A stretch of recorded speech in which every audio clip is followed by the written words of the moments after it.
영원한 즐거움이 있나이다. 오늘은 하나님 앞에 흔들리지 않는 기쁨이라는 제목으로 함께 말씀을 잠시 나누도록 하겠습니다. 저는 시편 16편 오늘 읽었던 5절 6절 말씀이 굉장히 중요한 말씀 중에 하나라고 좀 생각하는 편에 있는데요. 5절 6절을 다시 한번 보시면 여호와는 나의 산업과 나의 잔의 소득이시니 나의 분깃을 지키시나이다. 우선적으로 하나님께서 나의 산업과 나의 잔의 소득이다. 이것을 이렇게 받아들이기가 쉽지 않죠. 하나님은 그냥 하나님이시지 어떻게 하나님이 나의 산업, 어떤 기업이 될 수 있을까? 또 나의 잔의 소득이 될 수 있을까? 이런 생각을 해보는데요. 이 땅 가운데 우리가 소유하고자 싶은 것, 소유하고 싶은 게 꽤 많죠. 이런 것을 성취하고 싶은 것, 또 이런 것을 소유하고 싶은 것. 성경엔 그것을 보통 기업이라고 하는데 이런 어떤 기업과 같은 나만의 어떤 그런 것들을 갖고 싶은 것들이 꽤 많죠. 근데 하나님은 나의 산업이시다. 하나님은 나의 잔의 소득이시다. 실질적으로 우리의 산업이 되고 소득이 된다는 것은 내가 뭔가를 사고 또 뭔가를 할 때 유용해야 되잖아요. 마치 카드처럼. 그래서 이렇게 긁을 수 있고 또 그것을 사용할 수 있어야 되는데 하나님께서 그런 거로는 좀 맞지는 않잖아요. 그냥 예배하고 하나님을 예배하고 찬양하고 이런 건 있어도 실질적으로 우리가 뭔가 유용하게 쓰는 거는 어떤 물질이 될 수가 있고 뭐 이런 거지. 근데 어떻게 다윗은 이런 고백을 할 수 있을까? 그래 이것이 무슨 의미가 있을까? 여러분 이것은 그냥 단순하게 생각하면 맞지 않죠. 그죠? 우리의 일상으로 들어가면 맞지 않지만 조금 더 우리가 들어가서 믿음의 세계의 눈으로 본다면 하나님이야말로 우리의 영원한 산업이 되시고 또 영원한 소득이 되시고 또 궁극적으로 나의 분깃을 지켜주시는 그런 분임을 우리는 고백하지 않을 수가 없습니다. 저는 최근에 요한계시록을 좀 연구하고 있는데 거기에 보면 로마의 경제에 대해서 부에 대해서 아주 세밀하게 연구한 그런 것들이 있어요. 근데 그걸 읽어보니까 요한계시록은 로마 시대 때를 이야기하는데 그 시대에 세네카라든지 뭐 시케로라든지 플라타니우스 뭐 이런 사람들이 있습니다. 이 사람들은 일반 무슨 역사가라든지 이런 사람들이요. 근데 그때 당시 로마에 대해서 어마어마하게 지탄합니다. 왜 지탄을 하냐면 전 세계를 이뤘던 대제국이죠. 그러다 보니까 식민지에서 수급하는 무역품들이 어마무시합니다.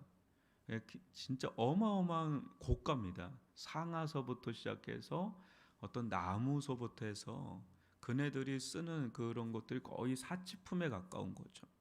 우리나라도 소득 수준이 높아지면 높아질수록 점점 이제 사치품이라고 할 수 있는 것들이 이제 들어오는 겁니다. 어쩔 수 없이 누리게 되는 거죠. 그런데 그 부분에 대해서 엄청나게 지탄합니다. 이렇게 가다가는 로마는 망한다. 계속 그거를 그 안에서도 이야기하는 깨어있는 지성인들이 있었어요. 역사가들도 있었고. 근데 그거에 대해서 이제 들리지는 않죠. 그럴 때 요한계시록에 보면 바다의 선원들이 운다, 통곡한다, 막 이런 장면들이 막 나오고, 그게 다 교역하는 사람들이에요. 근데 결국은 로마가 무너지면서 그네들이 로마가 무너지는 거 보고 애곡하는 거지 뭐 하나님의 심판으로 막 그래서 우는 게 아니에요. 실은 그 요한계시록 보면 결국은 로마는 천년의 대제국을 이루면서 이제 결국은 역사 속에서 이제 사라지면서 지금은 이태리라고 하는 나라로 이렇게 축소가 되는, 또 몽골도 마찬가지였죠. 어마어마한 몽골 대제국을 이뤘죠. 근데 이렇게 축소가 됐죠. 어제도 신문을 보니까 콜롬비아 대학의 석학인 교수가 이런 이야기 하던데요. 지금 러시아는 위태롭다 이런 거죠, 한마디로. 예, 어떻게 될지 모르겠다. 이 나라가 축소될 수도 있다라고 하는. 심지어는 어떻게도 전망하냐면 중국의 속국이 될 수도 있다. 이 정도로도 보고 있어요. 그러니까 지금이 러시아나 우크라이나나 세계 정세적으로 굉장히 중요한 기로점에 있는 겁니다. 이 전쟁 자체가 애매하게 돼 버렸어요. 그런 단순한 시간으로 놓고 보면 뭔가 되는 거죠. 일본이 환태평양을 다 장악한 때가 있었잖아요. 진주만을 공격하고.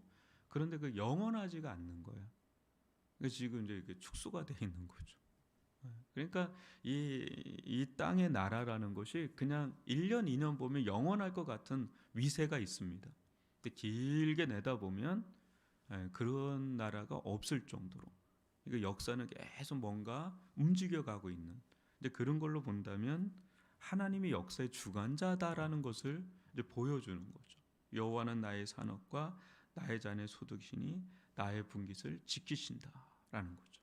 이스라엘 역사만 봐도 하나님의 손에 있다라는 것을 우리는 성경을 통해서 여실하게 보죠. 지금은 다윗 시대, 솔로몬 시대까지도 왕성했지만 그 이후에 굉장히 분열과 쪼그라듦이 계속 반복되는 그 이면에 보면 하나님께서 이스라엘을 쥐락펴락하는 것을 우리는 또 보게 되는 거죠.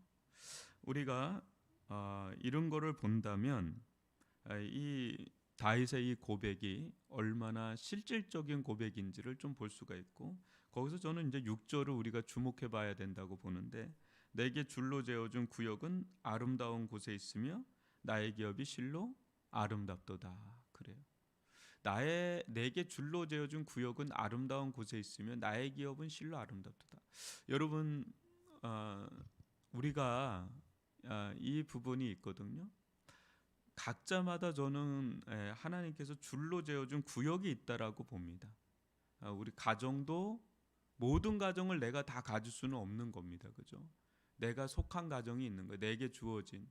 또 어떤 직장이 될 수도 있고, 또 그것이 뭐가 되었든 간에 하나님께서 그때그때마다 내게 재어준 구역이 있다는 거죠.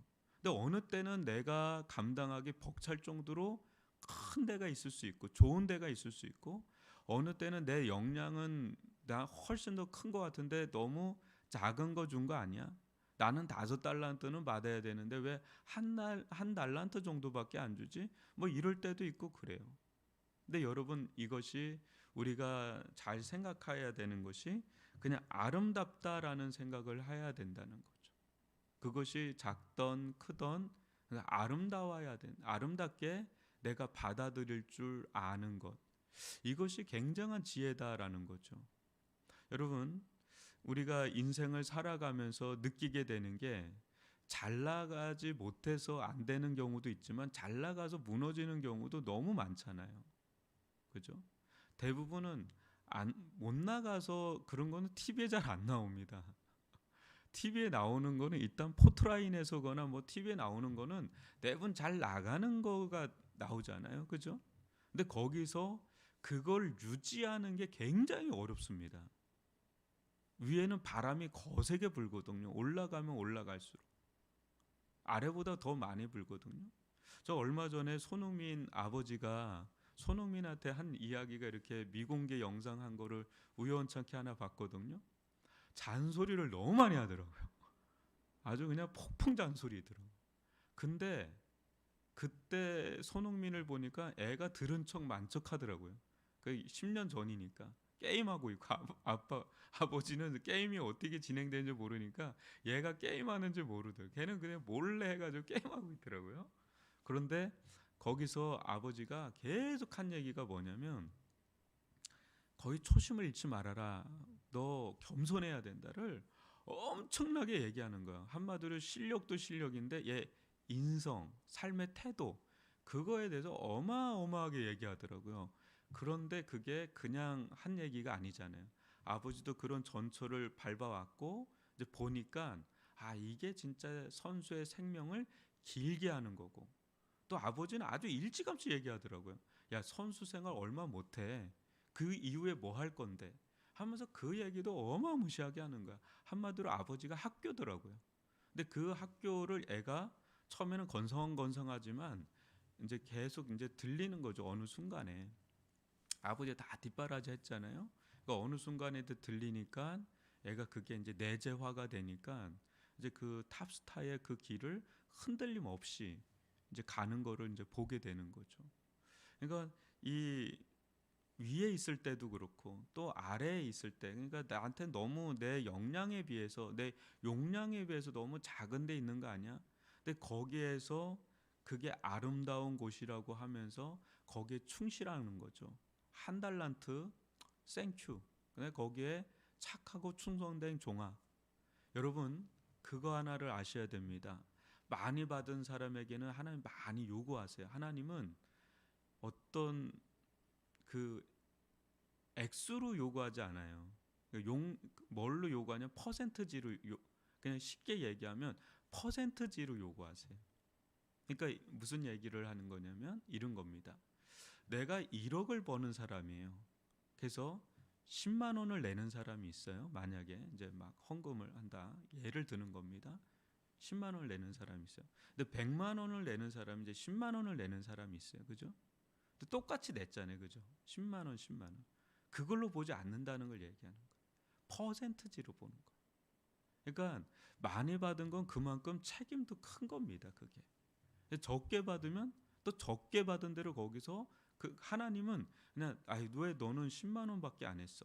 왜 너는 그렇게 보는 분이 아니다라는 거예요. 두렙돈을 들인 가부 있죠? 유일하게 감동하신 분입니다.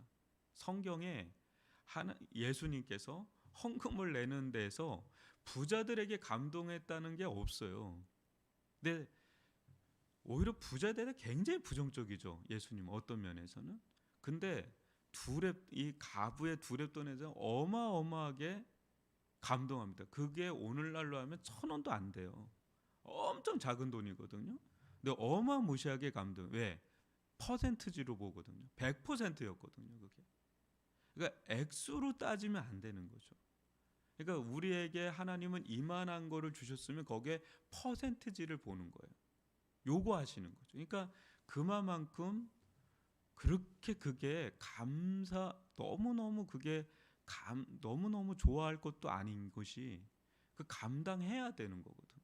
그만큼 우리에게 역량을 주잖아요. 너에게는 이런 지성의 능력을 줬어. 너에게는 이런 관계력을 줬어.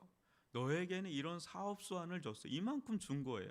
그거에 대한 퍼센티지를 보시는 거거든요. 근데 너에게는 지성의 용량이 요 정도야. 그럼 거기에 퍼센트지를 보는 거예요. 그러니까 하나님 앞에 왜 저는 많이 줬어요, 적게 줬어요? 이거는 그렇게 중요하지 않아요. 그거는 그냥 그 사람에게 좀 분기시해요. 그걸 감당해내는 것은 그 사람이 그거에 대한 퍼센트를 얼마나 감당하고 있느냐 이걸 보시는 거거든요. 이제 그런 점에서 본다면 내게 주어진 어떤 구역이라든지 기업이라든지 이건 다 아름다운 거예요. 근데 그렇게 받아들이면 좋은 거죠. 이걸로 족하고 이걸로 아름답습니다. 그러면 저는 여기서 어떻게 하나님의 뜻을 순종하면서 살아갈 것인가? 이게 이제 매우 중요하죠. 종교개혁자들이라든지 또 임마누엘 칸트라는 사람들, 이런 사람들 보면 대도시에 산 사람들이 거의 없다 그래요. 굉장히 평생을 소도시에서 그냥 주어진 일을 그냥 감당하는 거죠.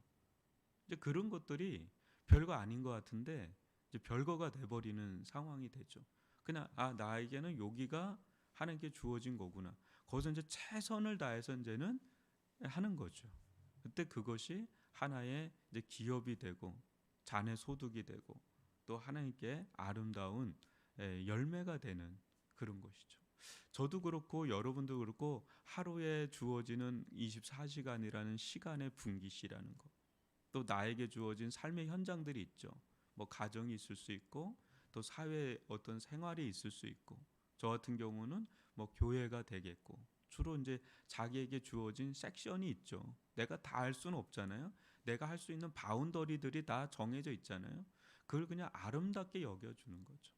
아름답게 여기고 그 속에서 하나님께서 그건 나만의 고유한 영역이거든요. 나만의 고유한 영역이거든. 누구도 할 수 없는 대체자가 없어요. 그죠? 이 강단은 저만이 할 수 있는 강단, 현재로서는 그런 거죠. 근데 제가 남의 다른 교회 그 강단을 할 수가 없어요. 아무리 유명한 목사님이라도 그 강단뿐이지 모든 수만 개의 강단을 감당할 수 있는 건 아니거든요. 그죠? 그러니까 그 사람만의 고유한 줄로 재어진 구역이 있다라는 거. 내 구역은 그러면 어떤 구역인가? 한번 생각해 보는 거예요. 하나님, 저의 구역은 어디죠? 하면 뭐 있잖아. 이렇게 나름 나만이 할 수 있는 거예요. 이 세상 이 온 세상 가운데 나만이 할 수 있는 하나님 나에게만 준 구역이 있는 거죠. 그게 분깃이에요. 그게 기업이고. 근데 그것을 아름답게 여기는 거죠. 왜? 거기는 너만 할 수 있는 거야. 그 자리는 너만 할 수 있는 거야. 그렇죠. 제가 여기 우리 성도들 주일날 뭐 예배 드릴 때 모든 성도들을 자주지 지락표를 할 수가 없어요. 그러니까 저는 여기의 자리고 저 성가대에 앉아 있다면 그거는 그분의 자리. 거기도 많은 분들이 있지만 그분의 또 한 자리가 있겠죠. 그건 그분의 몫인 거죠. 우리는 다 그렇게 자기 포지션들이 다 있어요, 그냥. 근데 그것을 이제 얼마나 아름답게 여기면서 또 감사하면서 거기서 이제 최선을 다하는 거죠, 그냥. 거기서 그 안에서 최선을 다하면서 하나님께서 원하시는 것이 무엇인지 저에게 지혜를 주세요. 저에게 총명을 주세요. 필요하면 사람을 돕는 손길을 허락해 주세요. 여기가 하나님의 나라가 되고 하나님의 통치가 되는 그런 영역이 되기를 원합니다 하면서 거기를 돌려주는 거예요. 나에게 내가 할 수 있는 영역 안에서. 저 사람은 저 사람대로, 저 사람은 저 사람대로 이제 이렇게 하겠죠. 그래서 하나님은 줄로 재어줘요. 어떤 사람은 크게 줄을 재어주는 사람이 있겠죠. 어떤 사람은 단 한 평일 될 수도 있어요. 근데 그 안에서 그 한 평 안에서도 엄청난 일을 행할 수가 있고요. 1000평, 10,000평이 되는 데서도 무너질 수 있으면 무너질 수 있는 겁니다. 그렇지 않아요? 푸틴이야말로 어마무시한 땅을 준 사람이잖아요. 하나님 줄을 재어줘 가지고 제일 큰 땅, 어마무시한 자원들. 그리고 그 슬라브족들은 제가 볼 때는 개인적으로 최고의 족속입니다. 혈통이 제가 가봤거든요. 넘사벽이에요. 그냥 혈통 자체가 기럭지라든지 뭐 이게 제가 볼 땐 넘사벽이에요. 그냥. 근데 그거를 감당을 못하면 너무너무 안타까운 일들이 러시아 역사 가운데는 수많은 사람들이 죽어가요. 뭐 지금도 그러더라고요. 너무 안타까워요. 저는 그런 걸 보면. 여하튼 간에 여러분 우리에게 주어진 오늘 하루 한번 생각을 해볼까요? 2023년 열흘 지났더라고요. 오늘 하루에 24시간이라는 거. 오늘 하루도 분깃이죠. 나에게 준 고유한 선물이죠. 이 선물을 내가 어떻게 아름답게 여기면서 보낼 것인가. 또 가정이 있을 것이고 또 직장인이 될 수 있고 또 어떤 학업이 될 수도 있고 뭐 여러 가지 영역이 있을 겁니다. 나에게만 주신 겁니다. 나에게만 주신 것. 근데 그 영역에 얼마나 하나님을 개입시킬 것인가. 그것은 이제는 우리의 몫이죠. 그것을 여러분 오늘은 좀 길게 다 못하겠네요. 1, 2절만 좀 5절과 6절만 해도 충분할 것 같습니다. 이것을 여러분들 한번 마음에 품어보시고 한번 묵상을 해보세요. 그럼 하나님께서 때가 되면 또 다른 또 영역으로 또 넓혀주시고 그죠? 우리 20대 때가 달랐잖아요. 30대가 다르고 또 40대가 다르고 또 그때마다 만나는 사람도 다르고 그렇죠. 이제 그게 하나님께서 우리에게 그때마다 분깃을 주는 겁니다. 여러분 인생이 얼마나 아름다운지 한번 생각해 보세요. 네. 지금 또 막 젊은 때도 있지만 또 노년에 주어지는 그 아름다움도 우리가 볼 줄 아는 그런 것도 참 필요한 지혜죠. 그러니까 우리들 가운데는 지혜가 참 필요합니다.